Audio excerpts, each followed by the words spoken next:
There's a disturbing new report on police corruption in California. It says it's uncovered a hidden system which can help cover up misconduct by officers, let them move on to law enforcement jobs across the country. It's known as, quote, clean record agreements. They allow problem officers to leave their jobs with their records scrubbed, often with financial payouts.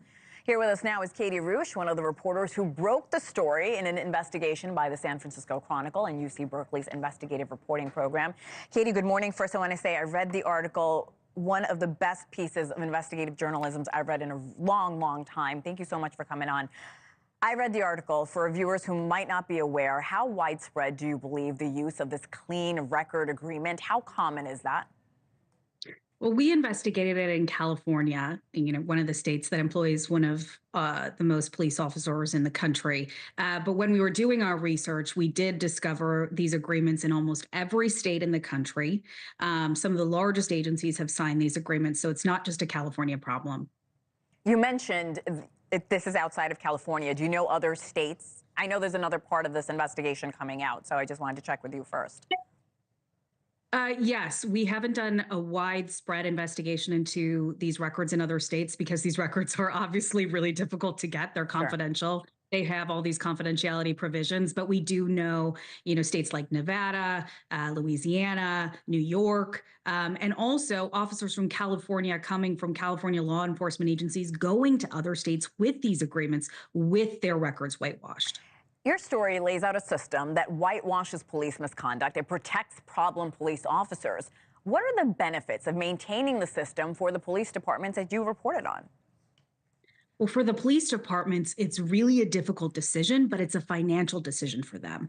They say that it's really difficult because of all the protections for police officers in California, especially with the unions. It's very difficult for them to fire a police officer. And so when they want to get rid of an officer, they're faced with this decision of, do we spend $1 million to fight an officer who's fighting his termination, or do we just say goodbye and whitewash their record, give them a cash payout, and let them go somewhere else? And they make that difficult decision time and time again.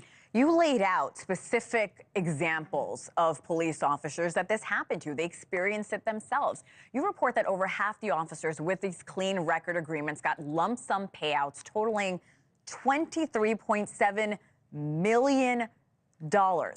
How does that stack up against the cost of firing bad police officers? I think that's a great question. It's actually really expensive to go through litigation to fire a police officer. I've talked to so many people and they said it's hundreds of thousands of dollars, if not $1 million if the officer takes it to court. So when they are spending, say, $300,000 to give to an officer accused of misconduct, that is a small price to pay for them compared to the $1 million that they would have to spend to prove that they were right in firing the officer. I want to mention to our viewers that News Nation reached out to the San Francisco Police Department. We have not heard back. The California Commission on Peace Officer Standards had no comment as well. What is being done to address these clean record agreements that we're seeing in your state of California? I can't say anything definitive at the moment that's being done, but I do know that a lot of these officers who were outlined in the story are facing consequences. I also know that there are a lot of conversations going on in the legislature right now about these agreements and what can be done to address them. Like I mentioned a moment ago, this is just the first part of your reporting, and I urge our viewers to read this investigative journalism, this report from you. What else are you hoping to uncover? I really think we want to look at this system widespread. We want to look at this system that's currently going on, and we want to look at this system in other states, how it's impacted when there aren't as robust unions in different states across the country. And the other thing that our investigation is looking at is not only these cash payments that are going to officers, but some officers getting disability pensions, pensions that are meant to be for officers who are injured in the line of duty and can no longer work.